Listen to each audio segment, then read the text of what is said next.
এখন আসল প্রশ্ন, কি শিখবেন? এতক্ষণ তো শিখাইলাম যে কি কি বাদ দিতে হবে, এখন আমি বলবো যে কি কি শিখতে হবে। তো আপনার যে ফাউন্ডেশন আগে তৈরি করতে হবে, আপনার ক্যান্ডেল স্টিক থেকে শুরু করতে হবে। ক্যান্ডেল স্টিক নিয়ে আমার ভিডিও অলরেডি আছে ইউটিউবে আমার চ্যানেলে। তো ক্যান্ডেল স্টিক থেকে শুরু করবেন, প্রাইস কিভাবে মুভ করে, বায়ার আর সেলারের ভূমিকা কি, open high low close, time frame, support resistance, market structure, এগুলো হচ্ছে ফাউন্ডেশন। তারপরে শিখবেন price action, swing high swing low, higher high higher low, lower high lower লো।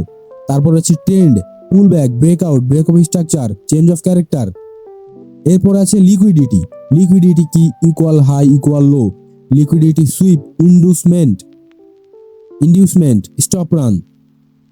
ফাইনালি শিখবেন আপনি execution, entry, stop loss, take profit, risk reward, position sizing, এবং যেটা সব থেকে বেশি ইম্পর্টেন্ট সেটা হচ্ছে রিস্ক ম্যানেজমেন্ট।